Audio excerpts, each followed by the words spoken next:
네, 좀 전에 시장님과 팀장님께서 소개해 주신 이스라엘입니다. 반갑습니다.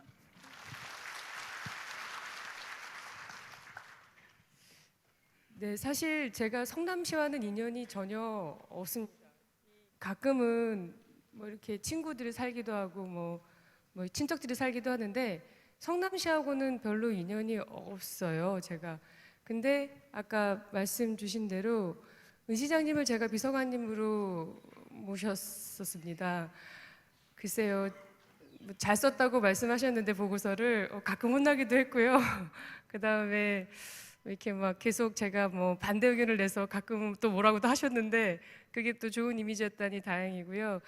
저는 아까 말씀 주신 대로 그 복지부에서 97년부터 공무원 생활을 했어요. 지금 그러니까 20년, 23년 이 정도 됐죠. 제가 지금은 중앙부처는 원래 보고서를 많이 쓰죠. 그리고 사실 지금도 보고서를 씁니다. 아직도 쓰고 너무 이제는 좀 지겨워서 높은 사람이 됐으면 좋겠는데 그렇다고 우리 국장님이 보고서를 안 쓰냐? 그것도 아니더라고요. 그래서 보고서하고는 계속 지내봐야 되는구나라는 생각을 하고 있고요. 제가 이제 보고서는 정답은 없는 것 같아요. 정답은. 그냥 저는 제가 지금까지 이제 했던 나의 경험 이런 거를 이제 말씀을 드리는 거고요. 근데 몇 가지 이제 원칙은 있어요. 다 좀 다르긴 하지만 몇 가지 우리가 이제 보고서를 쓸 때 지켜야 될 몇 가지 원칙은 있어요. 그래서 그걸 위주로 말씀을 드리고 그 다음에 두 번째는 시장님의 고민과 오늘 오신 분들은 도대체 보고서를 어떻게 쓰고 계시길래 그런가 싶어서 제가 보고서 몇 가지 샘플을 좀 받았었어요. 성남시 거를. 그래서 그거를 보고 이제 코멘트를 이렇게 쓰세요, 저렇게 쓰세요 말하는 건 좋긴 한데 구체적으로 그럼 어떻게 하라는 거냐 이제 이런 얘기들을 하시거든요. 그래서 샘플 사례 이렇게 해서 지금 오늘 몇 가지를 담아놨는데요. 그걸 보고 나누는 시간으로 이야기를 하려고 하고요. 저는 사실 솔직히 말씀드리면 보고서 강의는 오늘 처음이에요. 예, 이 보고서를 어떻게 쓰라고 강의한 적은 한 번도 없습니다.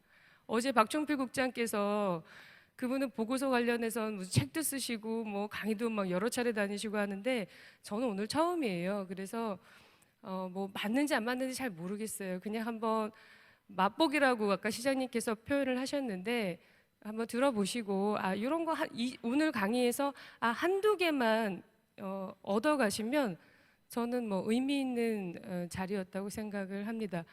그래서 드리고 싶은 말씀은 제가 이 3시간을 할 자신이 없어서요. 한 1시간 정도 하고 잠깐 쉬시고 1시간 정도 하고 잠깐 쉬시고 일찍 점심 먹으러 가시는 걸로 그렇게 진행하려고 합니다. 자, 시작하겠습니다. 자, 글쓰기에 앞서 아까 말씀하셨는데요. 저는 좀 늘 그랬던 것 같아요. 사실 내 업무에 대한 열정이 있어야 됩니다. 내가 이 업무를 되게 잘해야지 이런 생각이 없으면 뭐 번지르한 글이라는 게 무슨 의미가 있겠어요. 그래서 내 업무하고 내 업무를 이걸 좀 잘해야지 하는데 성남시는 생각해 보니까 이 누가 제일 중요하냐 생각해 보니 사실은 여러분들이 그러니까 소위 말하는 봉사하는 사람은 성남 시민인 거잖아요. 그러니까 내가 시민을 위해서 뭘 할 수 있지 이런 생각을 한 번은 맡고 있는 정책을 할 때 한 번은 하셔야 되는 게 아닌가 이런 생각을 했고요. 저는 지금도 뭐 이제 국민연금 가입자, 저는 이제 국민연금 정책과장인데 지금은 국민연금 가입자 중에 가입을 하지 못하거나 돈을 못 내거나 이런 분들을 한 번쯤은 생각을 합니다. 일을 하면서 보고서를 쓰면서. 두 번째는 글쎄요, 시민도 좋긴 한데 우리가 보고서를 되게 잘 쓰는 이유는 제일 중요한 건 뭘까요? 높은 사람한테 잘 보여야 돼요. 네, 상급자한테 잘 보여야 됩니다. 상급자는 아주 중요한 요소이고요. 어떻게 잘 보여야 될지 이게 되게 좀 고민인데요. 저는 좀 나쁜 태도이긴 한데 저는 윗사람이 존경스럽지 않으면 별로 열심히 안 했던 것 같아요.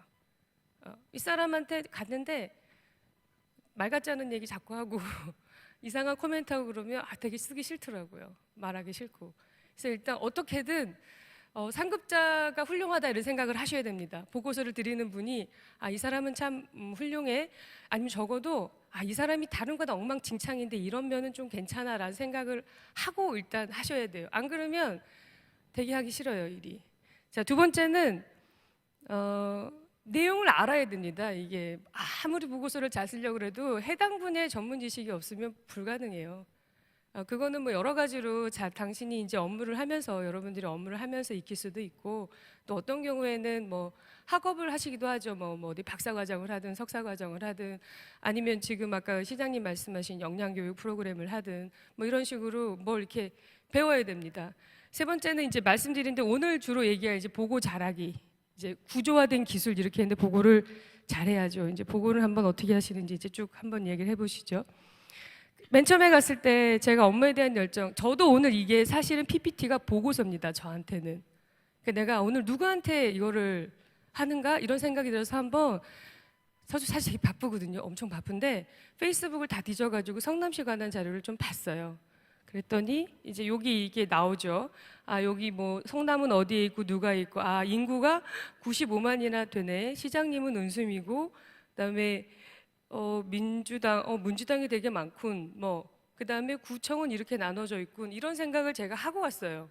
누구한테 강의하는지는 한번 생각을 하고 싶어서 그래서 그 밑에도 공무원 현황도 한번 찾아봤어요. 지금 본청에 계신 분들이 865명인 거죠?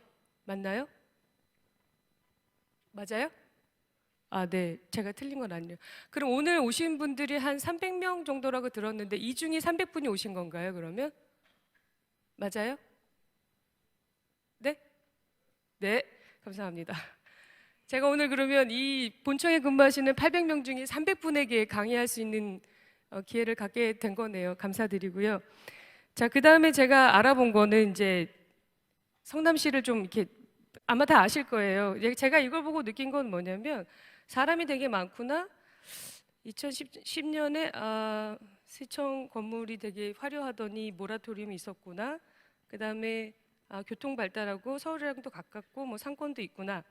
그다음에 이게 그쪽 판교 쪽에 IT 기업이 많으니 조금 뭐 이렇게 발전 가능성이 있는 시구나. 그래서 시장님이 뭔가 혁신 이런 얘기를 하는구나 생각하다가 분당구, 수정구, 중원구 세 개가 있는데 다 다르다면서요. 원심, 뭐 신도시, 구도심 이래서 근데 생각한 거는 정책을 짜기가 조금 쉽지 않겠구나. 여기저기에 해결해야 걸 만드는 게 좀 쉽진 않겠구나. 이런 생각을 제가 했습니다. 자, 여기 안에 하나 더 있었어요. 원래 이 업무에 대한 열정 중에 아까 제가 중요한 게 뭐라고 말씀드렸죠? 상급자. 여기 제일 높은 사람은 시장님이죠. 시장님은 제가 모신 바에 따르면 엄청 똑똑한 사람이세요. 되게 똑똑하셔가지고 좀 힘들어요. 모시는 사람이. 그 다음에 주문이 되게 많으세요.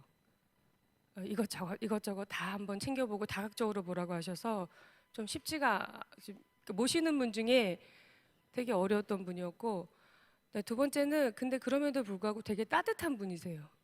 일을 할 때 당신이 잘 보이는 것보다 사람들이 체감할 수 있는 정책을 만들길 되게 희망하세요. 그래서 여러분들이 이 보고서가 시장님한테 가는 보고서라면 그런 부분들을 놓치시면 안 돼요. 이게 체감하는 정책인지 그 다음에 잘 쓰여졌는지 그 보고서 엄청 꼼꼼히 보시는 편이세요. 그래서 그 보고 받는 사람이 시장님이시고 시장님에 대해서 그래도 좀 존경하는 마음이 있으셔야 보고서를 잘 쓰실 수 있습니다. 자, 전문 지식 그 다음에 네, 전문 지식은 제가 아까 말씀드렸는데 대충 우리가 이렇게 써요. 뭐 현황 파악하고 뭐 원인 분석하고 해결 방안 만들고 추진 계획 이렇게 쓰는데 말씀드린 대로 업무에 대한 정확한 이해가 없으면 못 합니다. 나는 뭐 되게 업무는 잘 모르지만 보고서는 되게 잘 써. 이런 사람은 없어요. 업무를 되게 일단 잘 아셔야 보고서를 잘 씁니다. 자, 우리가 보고는 두 가지가 있죠. 대면 보고, 뭐 이렇게 서면 보고. 우리가 얘기하는데 말을 잘하거나 글을 잘 쓰거나 이렇게 얘기하는데요. 둘 다 잘하는 사람은 많지 않아요. 제가 본 바에 따르면 전에 저희가 모셨던 유시민 장관님은 말도 잘하시고 글도 잘 썼어요. 그런 분 말고는 대부분 둘 중에 하나만 잘하면 돼요. 근데 뭐 둘 다 잘하면 제일 좋고요. 근데 어떤 형태로든 좀 두 가지식으로 쓰셔야 돼요. 저도 이제 나름 관리자거든요. 그 직원들이랑 뭐 얘기할 때 그래서 된다는 거야, 안 된다는 거야? 라는 걸 물어보면 답을 안 하고 딴소리를 막 이렇게 막 해요. 아, 뭐 어쩌고 저쩌고 저쩌고. 그래서 된다는 거야? 물어보면 또 아니 그거는 아니고요. 또 그러지 마시면 좋겠어요. 그냥 일단 된다 안 된다 먼저 말씀을 하시고 그 다음에 답을 하시는 게 좋고요. 보고서도 마찬가지. 앞단에 뭘 할지를 좀 쓰셔야 뒤에 이런 것들이 나오겠구나라고 생각을 할 수 있는 것 같아요. 자, 이 중에 우리는 이 서면, 이 서면 보고서의 중요성에 대해서 지금 말씀을 드릴게요. 이제 자, 왜 중요하냐? 아까 말씀하셨지만 보고서를 혼자 쓰는 거는 부하 입장에서는 자기 업무를 정리하는 기회가 됩니다. 업무 한번 정리하고 상황도 정리된 거를 위로 보고하면 상황 보고가 되는 거예요. 상사는 그걸 보고 의사결정을 합니다. 두 사람 간의 의사소통인 거죠. 서면으로 우리가 보고서를 만드는 게. 아까 말씀하셨죠? 보고서를 보면 누가 썼는지 그 사람의 역량을 알 수 있어요. 자, 의사소통 능력은 보고서의 흐름으로 알 수 있습니다. 우리가 쭉 흘러내려가면 얘가 말을 잘하는 애구나. 그 다음에 내용이 굉장히 분석적이면 객관적인 내용으로 쭉 서술되고 논거가 정확하면 분석력이 있는 사람이구나. 그 다음에 대안을 보면 이 사람의 판단력을 압니다. 검토 의견 우리 쓰잖아요. 일 아니야 이렇게 써서 하잖아요. 이럴 때 그 사람의 판단력을 저희가 알게 됩니다. 그래서 그 다음에 마지막에 그 현황 파악하는 능력 보면 자기의 전문 지식과 정보를 잘 수집하고 있구나 얘가 이런 것들을 알 수 있어요. 그래서 사실 대면하지 않아도 보고서만 봐도 저 사람의 대략의 직무 역량을 알 수 있다라고 생각합니다. 자, 보고서 여러 가지 있죠. 뭐 일을 보고 출장 보고 회의 보고 뭐 등등 많은데요. 자, 일상적 보고, 일을 보고 출장 보고 회의 보고는 양식이 대부분 있죠. 어렵지 않죠. 기획안 보고 현안 보고 이런 것들이 있는 것 같기도 하고 없는 것 같기도 하고 해서 이게 어려운 보고서의 유형이 될 겁니다.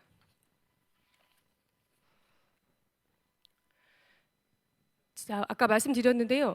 보고서 작성에 앞서서 왜 쓰는지를 한번 생각해 보시면 좋을 것 같아요.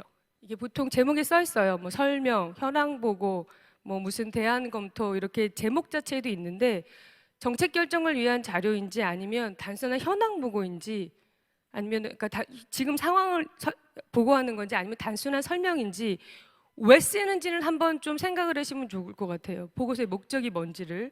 그 다음에 두 번째는 누구를 위해서 쓰는지 그냥 쭉 그 이해관계자들이랑 전문가 간담회 할 때는 줄줄줄 써도 됩니다. 길게. 근데 아까 말씀드렸지만 시장님도 말씀하셨는데요. 대통령님 보고 되게 간단해야 돼요. 2장, 3장, 4장을 넘어가지 않아요. 보통 5장까지도 쓰긴 하는데 본안은 5장 정도 써도 물론 이제 중요한 자료는 다 뒤에 붙입니다. 누가 보는지가 엄청 중요해요. 그냥 만약에 여러분들이 그냥 본인의 과장께 그냥 간단히 보고하면 되게 자세하게 써도 돼요. 아주 자세하게. 왜냐하면 과장님이 의사결정을 하니까 관에 자그마한 의사결정들을 하니까. 근데 시장님이 보시는 거는 짧게 쓰셔야 돼요. 짧게. 바쁘시거든요. 그다음 다시 말씀드릴게요. 그다음 무슨 내용을 이거는 이런 겁니다. 무슨 강조점이 조금씩 다른 것 같아요. 사람들한테 쓰는 거는 안내에 초점이 되어 있고, 그러니까 의사결정하는 거는 대안 검토에 초점이 되어 있고, 뭘 쓰느냐에 따라서 보고서의 강조점이 조금씩 달라져요. 근데 이 중에 제일 중요한 건 뭐냐면 뭘까요? 누구냐입니다. 누구. 자, 높은 사람 특징 되게 시간이 없어요. 되게 성격도 급하세요. 그리고 이건 좀 말이 좀 오해가 있긴 한데 해당 분야 전문가가 아니라는 게 예를 들어 은 시장님이 테크노밸리의 무슨 뭐 이런 IT 사업가는 아니잖아요. 뭐 은 시장님이 이제 뭐 시장님이시긴 하지만 교통하는데 무슨 기술적인 걸 잘 아시는 건 아니잖아요. 그 얘기는 뭐냐면 쉽게 쓰셔야 돼요. 쉽게. 대박 어려운 말을 쓰시면 안 돼요. 그럼 뭐 말인지 몰라요. 제가 사실 이 샘플 보고서를 몇 개를 봤는데 저도 이제 뭐 나름 가방끈이 긴데요. 보고서를 보면서 뭔 말인지 모르겠는 그 워딩들이 좀 있어요. 그렇게 쓰시면 안 돼요. 좀 쉽게 쓰셔야 됩니다. 그래서 제일 중요한 거는 누구를 위해 사느냐가 제일 중요하다고 말씀을 드렸고, 자, 보고의 기본 흐름은, 자, 생각을 정리하고 쓰고 편집하고 보여드리는 거예요. 우리는 오늘 2, 3단계를 주로 위주로 할 건데요. 자, 아까 말씀드렸죠. 검토 배경 실태 분석 해결 방안 추진 계획 대강 이 툴로 씁니다, 우리가. 근데 검토 배경에 유난하게 여기 성남시 보고서는 근거가 되게 많더라고요. 근거. 그 모르겠어요. 지자체는 좀 더 근거가 중요한지 모르겠는데 왜 쓰시는지는 잘 없어요. 전체적으로. 네, 목적도 그러니까 왜가 목적이라 같은 말이긴 한데 왜 하지? 이렇게 이 보고서는 왜 썼지 하는 보고서들이 좀 있더라고요. 앞에다 쓰시면 좋겠어요. 매년 뭐 수립하는 시행 계획이나 뭐 그런 얘기를 쓰시든지. 하여튼 왜 하는지가 잘 안 보이는 보고서들이 좀 있더라고요. 그다음에 두 번째는 우리가 보통 현황과 문제점 이렇게 쓰긴 하는데요. 현황하고 문제는 다릅니다. 예를 들어 국민연금 가입자의 사각지대가 되게 많아. 이거하고 왜 많은지하고는 그게 이제 문제의 원인인 거겠죠. 그거하고는 다른데 혼용해서 쓰시는 경우들이 많아요. 한번 갈라내시는 게 좋아요. 밑에다가 예를 들어 뭐 국민연금 사각지대가 되게 많다라고 쓰고 밑에다가 줄을 긋고 이거는 무슨 납부예자가 많고 뭐 체납자가 많고 이래서 많은 거다. 그러니까 원인을 한 번씩 현황하고 원인은 다르다는 생각을 한 번쯤 해주셨으면 좋을 것 같고요. 해결 방안은 뭐 이제 그러니까 어떻게 하겠느냐, 추진 방향이 뭐고 원칙이 뭐고 어떻게 하겠느냐 이제 이런 얘기를 쓰는 건데 이거는 잘 쓰시는 것 같아요. 그 안에 잘 들어 있어요. 그 다음에 추진 계획도 이게 아마 집행을 많이 하셔서 그런지 모르겠는데 이게 누가 할지 법을 개정할 건지 예산을 할 건지 언제 할 건지 이런 거는 상대적으로 깔끔하게 잘 정리가 되어 있던 걸로 기억을 합니다. 그러니까 제가 보니까 여기 앞단에 왜 하는지에 대한 좀 고민을 조금 더 해주시면 좋을 것 같은데요. 자, 이제 그 글 쓰는 거의 기본만 말씀을 드리면 아까 말씀드린 원칙인데 원칙.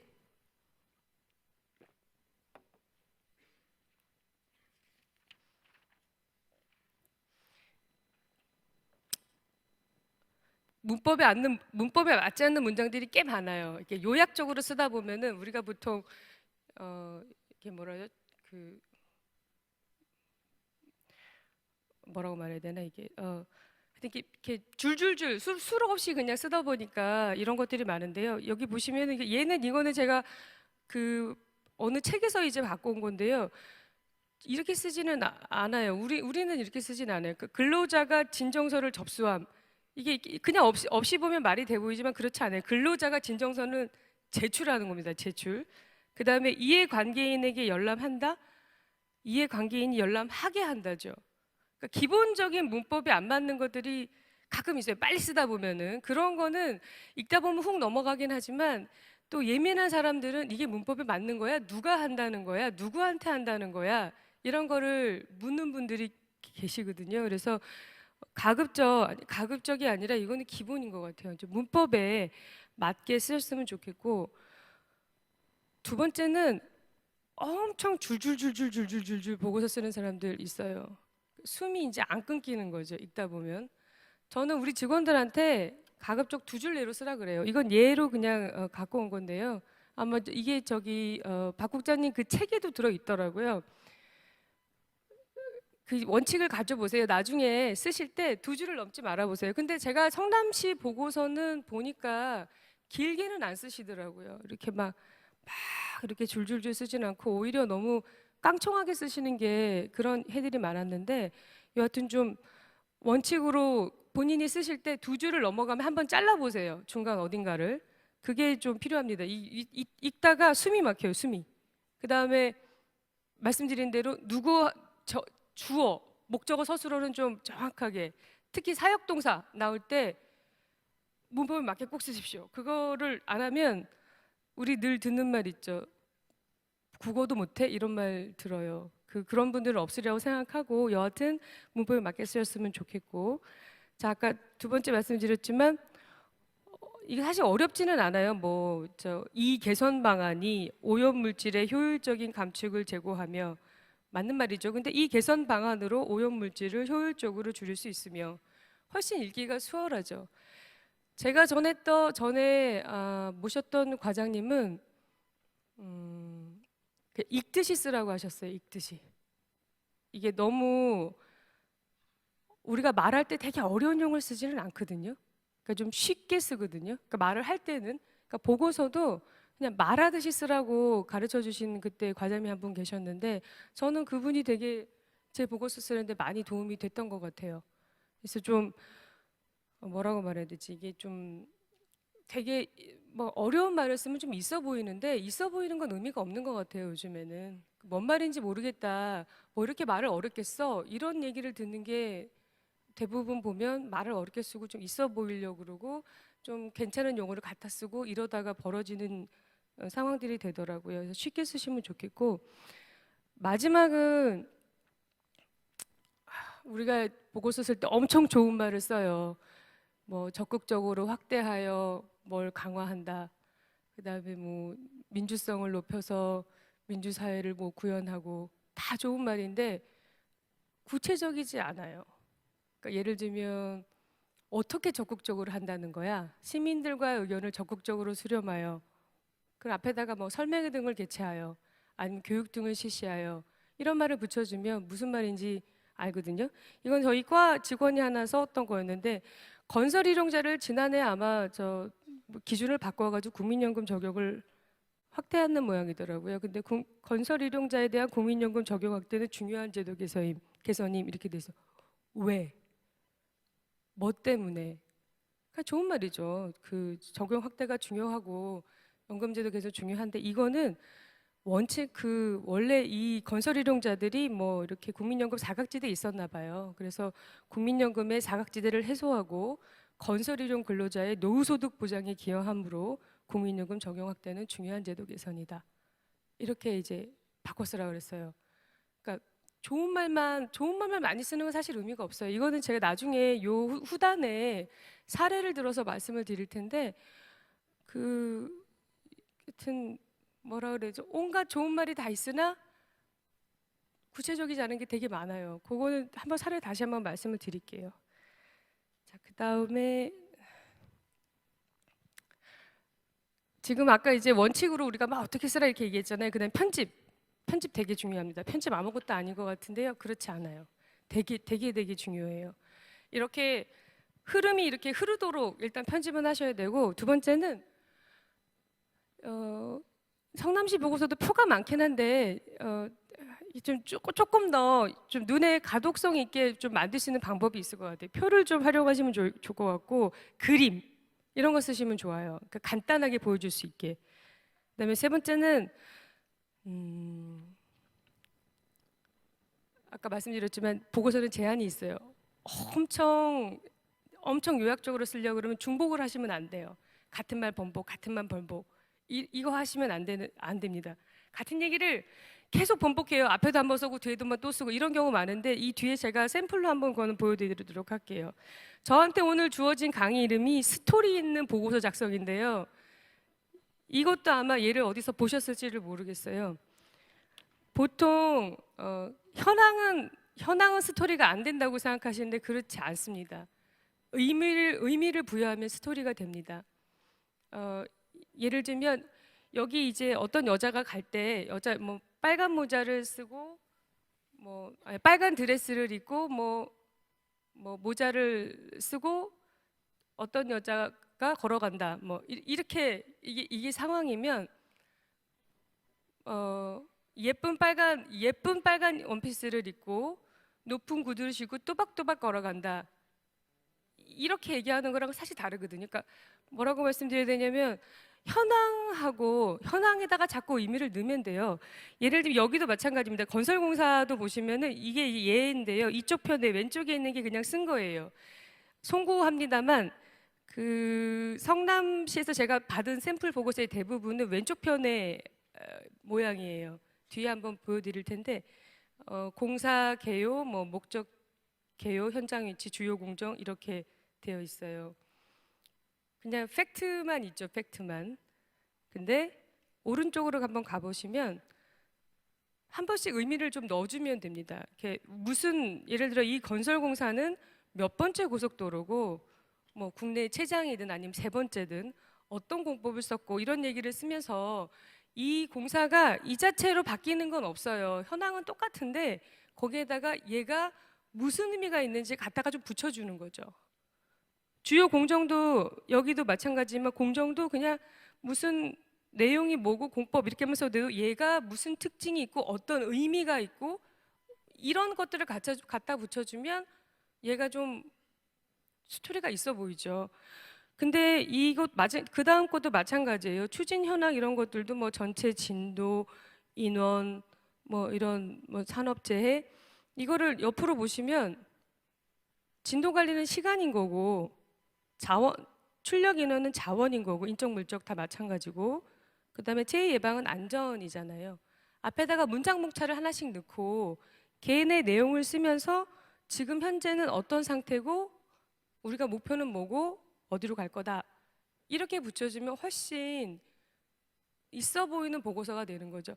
사실은 좀 표현이 그런데 있어 보이는 보고서가 아니라 보고서를 있게 만들어야 돼요. 우리가 그냥